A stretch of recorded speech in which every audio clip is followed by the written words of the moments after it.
Welcome everyone to Dan Dennehy Racing in our humble garage here in Pittsburgh, Pennsylvania.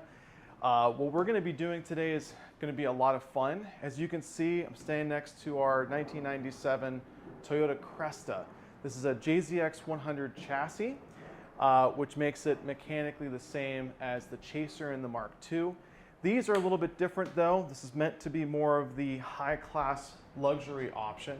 What we're going to do today is, thanks to our friends at Function and Form, we're going to be installing their Type 3 coilover system onto the... we're going to take you along for a journey of installing a set of coilovers onto a JDM ride. Hope you have fun. So I wanted to show you what these Type 3 coilovers from Function and Form, both how they're constructed, how they work, and some of the stuff that you get in a kit from them. Now, these Function and Forms of the Type 3, this is meant to be an entry-level motorsport coilover. It's made from extremely durable steel, so the physical construction is very strong. It has 24 clicks of adjustability. It's a single adjustable rebound, but as I hold it in my hand, there's a lot of mass to this unit, and that's very much what you want. Something that's solid and strong, especially in a motorsport application, since in our case, we're not going to be doing any drifting in the Cresta. Actually, what we're going to be doing is using this car as a competitive XA SCCA autocross car. So with this adjustability, it allows me to further tune in the suspension when it's in there. Also, as with most coilovers, you have the adjustability of height, and this gives you the ability where you can actually change the spring rates to what you need. Something that's definitely worth mentioning is how great it is to work with Function and Form. When I called them about this application, they actually put some custom spring rates in here.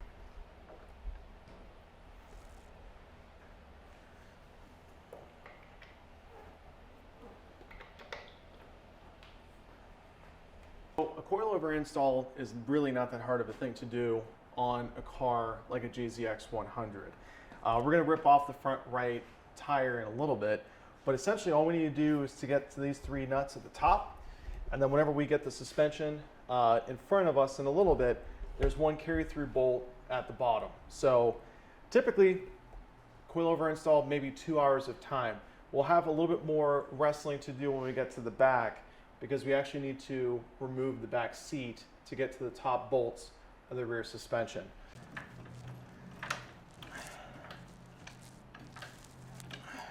With a jack stand, and I like using these bottle jack stands because the shape is of a frame rail. Finish getting this thing up.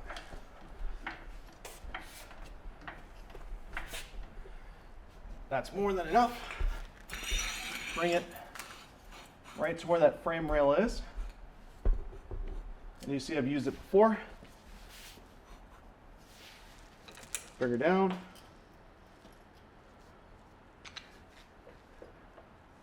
And there we go.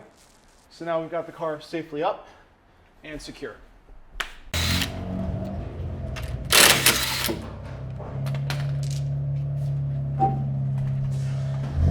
To show you the before, so that as we start to tear this old coilover system out, you have a familiarity with what we're looking at.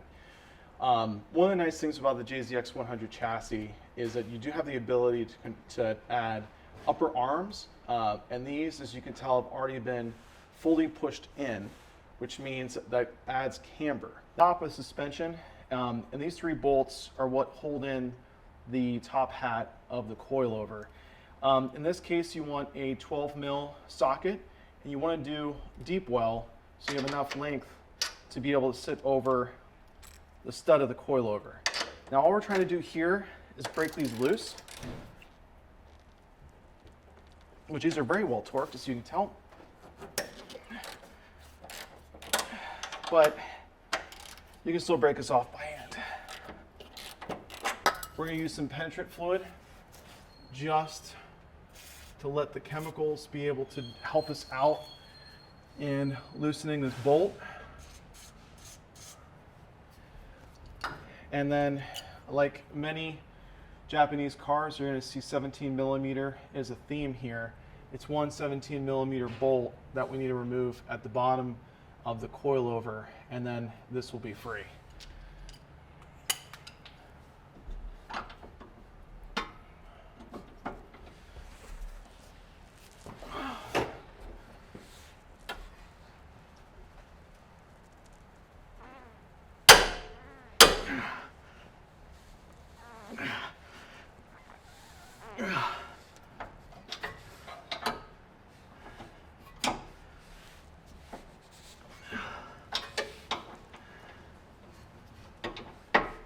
So we come right back to our 17 that we've loosened up.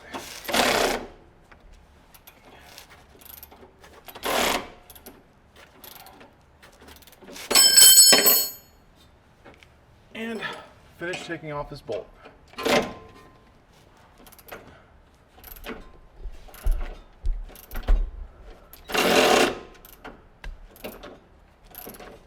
Maybe next time I'll actually charge the battery. What do you think?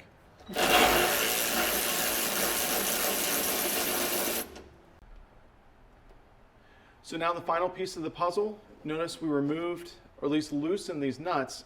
Now we're going to take them completely off. Trick here, if you take the coilover, just bring it through, and you should have just enough space to sneak her on through. And here we go. Here is the old coilover out of the car.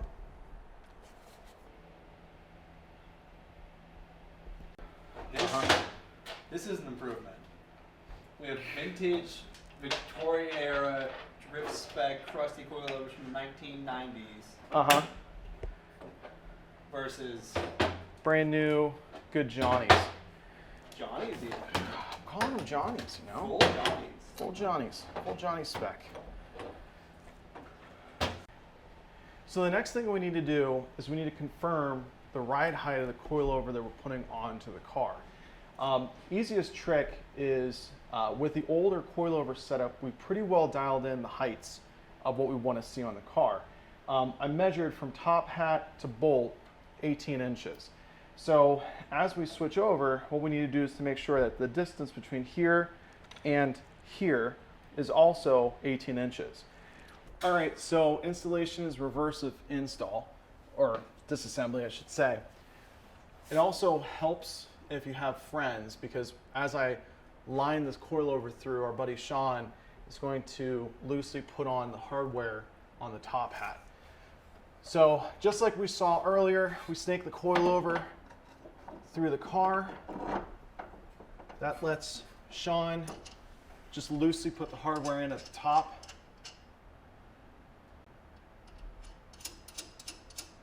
Perfect. If you want to come closer. Now what we're doing is we're just lining up this bottom bolt to go in to here. Oh, and you can see with the nut on the bolt, we just bring that in. And what we want to do here is make this snug. So we'll bring it in with our tools, but we're not going to do the final torque because you need to do the torque when the front tire has weight on it. Now we're going to lock in the top hats. These do not need to be incredibly hard torqued. Typically you're talking 15 to 20 foot-pounds. I'll confirm and maybe show on the screen what the exact torque figure is for these. But what you're going to notice is as we bring these in, the studs are going to start to pull out. And the rest of the suspensions actually come up to the shock top. So we're just going to do this for a little bit. Now something I like to do whenever I'm bringing in anything that's suspension related is to draw them in offset. And the reason why you want to do that is to make sure that whenever you are bringing something and mating two parts together, that there's a strong and equalized force between them. And so by using a star pattern or just rotating, you help to make sure that all those parts are happy with one another.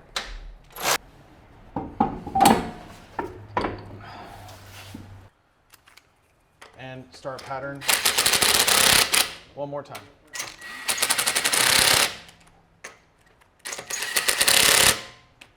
So we're here with everyone's friend, a 3/8 torque wrench. For these upper bolts, 25 foot-pounds is what it looks like we need. One of the fun things about JDM ownership is you kind of have to beg, borrow, and steal proper knowledge.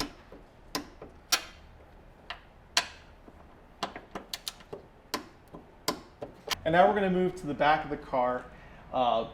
Honestly, the biggest issue we're going to have is just getting to the top of the suspension because we have to move into the back seat. So the trick here is that there's two big clips that hold the seat bottom down. We're going to pull these up. We're going to probably do that off camera because there might be some swearing. And there's a couple bolts that hold in the back seat. We'll then lift, bring it forward, and that'll give us access to the top of the rear suspension. And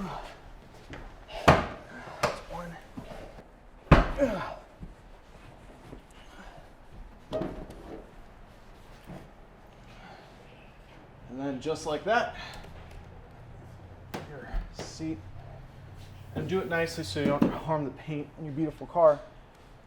So from here, we have a series of 14 mil bolts that we need to remove.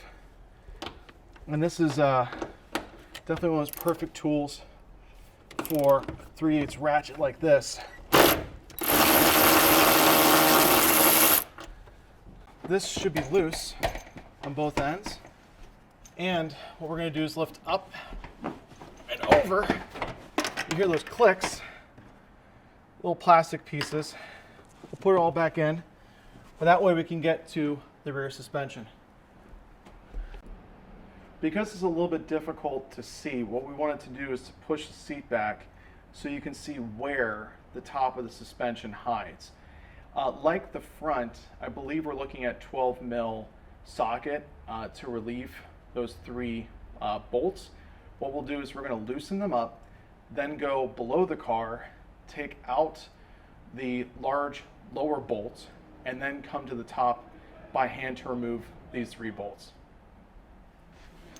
So now that we're on our rear suspension, it's not going to be too dissimilar from the front.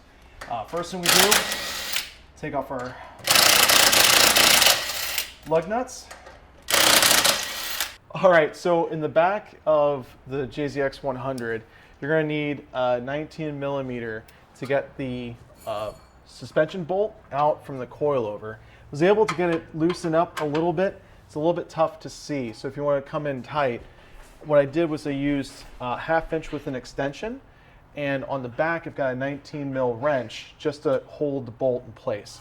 So I just want to loosen that up. Now that it's loose, we can take it off by hand.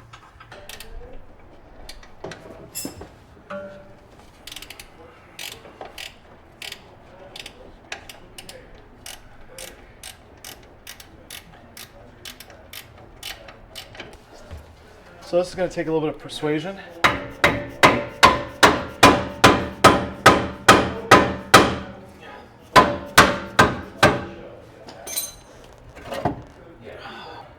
Now we've got it loose, we have to do a little bit of gymnastics here, but I believe in us.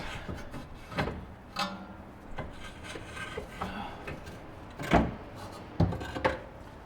there we go, we've got our coilover out. So now we're throwing the rear coilovers back in. Our buddy Usama is going to just loose put the top bolts on so we can still have some vertical play in the coilover and then be able to get it back into the knuckle of the rear suspension. So how we do this is we kind of, literally the opposite of installation. We slide it in through, bring it to the top. What I'm doing is making sure that the alignment of the top hat is the same as the top of the suspension. So I'm bringing it up. 1 second, let me get the plate back in place. Now Us is putting a retainment plate that's on the top of the suspension back on. One nut.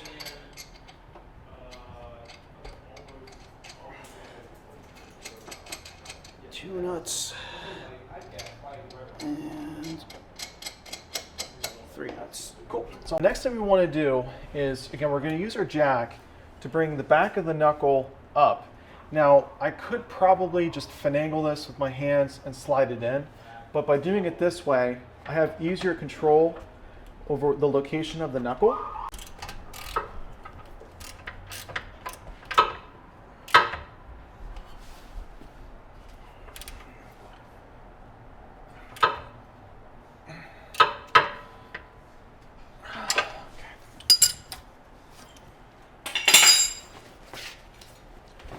Sometimes this is the required position. Isn't working on cars fun? That's what people keep telling me. Haven't found it yet, but hey, we're here. We're having a great time.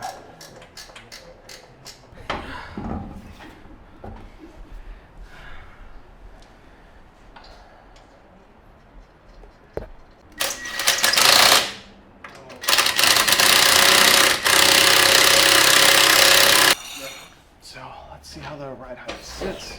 Copy boss. Oh, that bang! The rear's gotta come down a lot. No, it's gonna settle. It'll settle. Is this Remember, dude. dumped in the front? Well, that's where it was before. That's where it was It before. settles more. Yeah. I think you drop the rear an inch. You're gonna have, because that's way too much rake.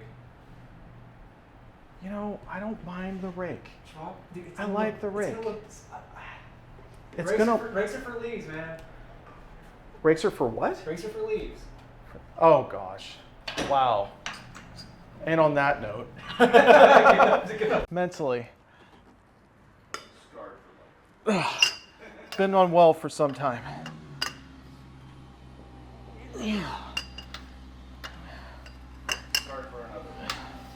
Right. Hey. All right, that was much easier.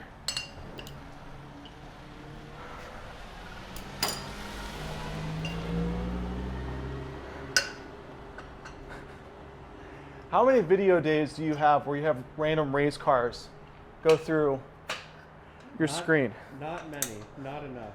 Not enough. One slight change when you do the front left on the Crestas, this is also true of a lot of the 1JZs in the JZX-100 chassis. Your windshield wiper fluid bottle needs to be removed. It's just a couple of 10mm bolts that are right at the top. I believe only 2 or 3. And all you need to do is just remove the bolts and move the reservoir over onto the intake manifold. From there, you can get space those 3 top bolts.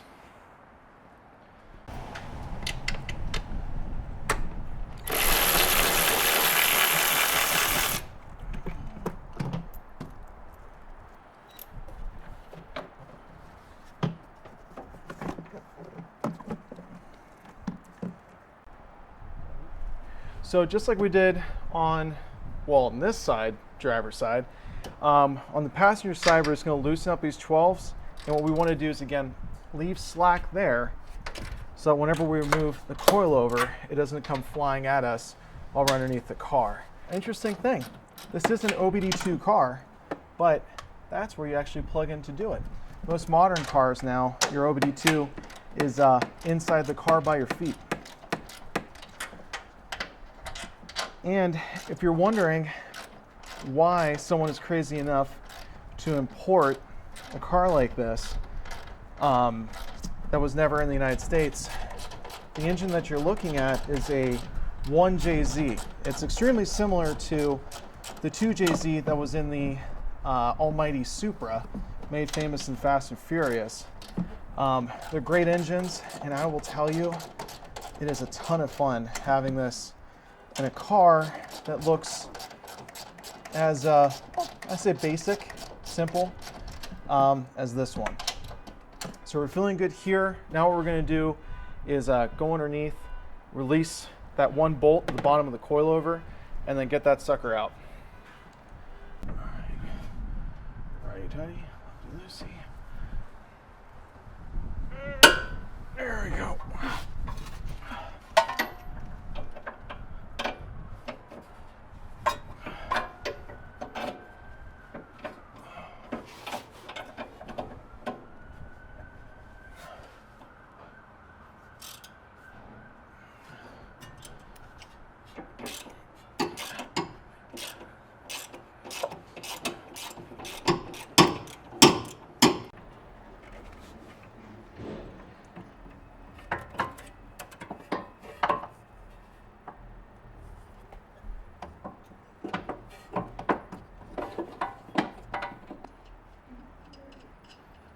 Now again, all we're doing here is just snugging these up so that way the coilover is secure. We'll come up and tighten this later and lock that in. You know what we should also do is every time he says sorry, we should do a sorry counter. That would be funny. Go. People from Ohio say sorry. Uh-huh. Okay. I thought you were Canada. Okay.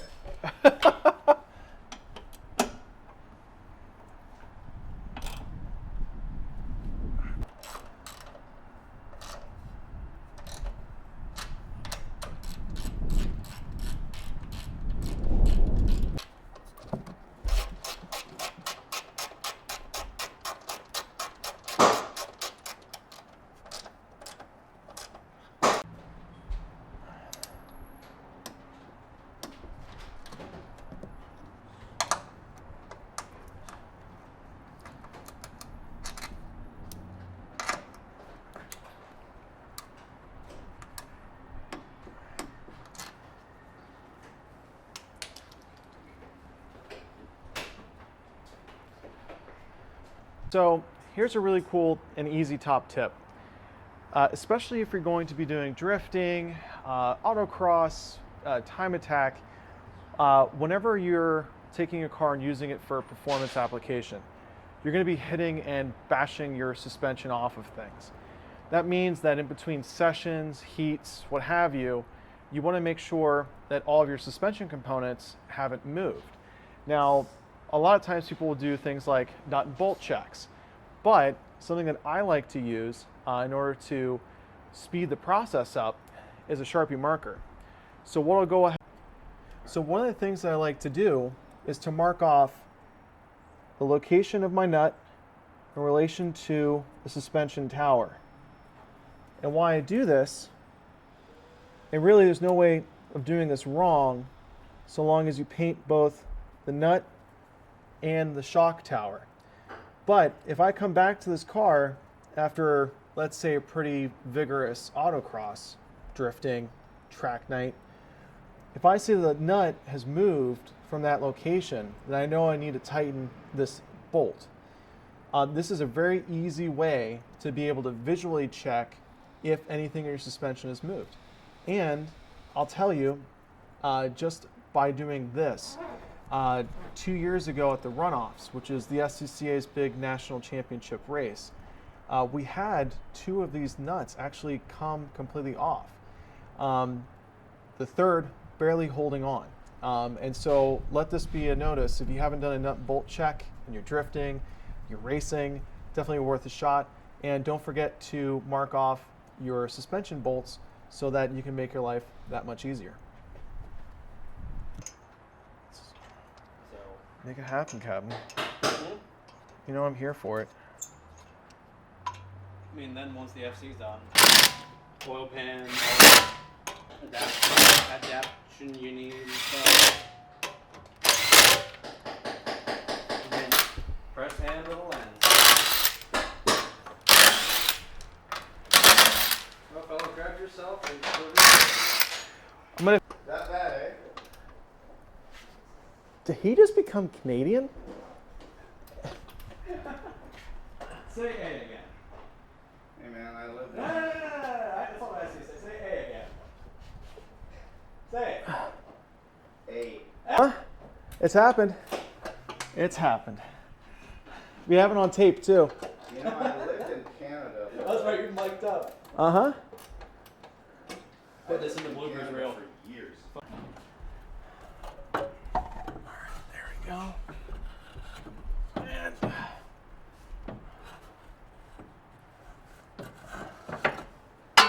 our last coilover is out. They can no longer harm us. Good deal. I'm gonna grab the other one from over there. Last one of the FFs. Reach aside. Yeah, just be careful because this is going to hit the jack. But all you need to do is just reach in there and tidy up these right quick.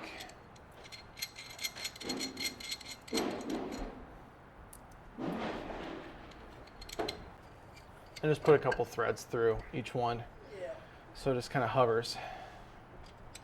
You do have the mechanics stare off into the sunset to. Yeah. Uh-huh. Stare at nothing just to try and. Yeah. There you go. Cool. All right, now.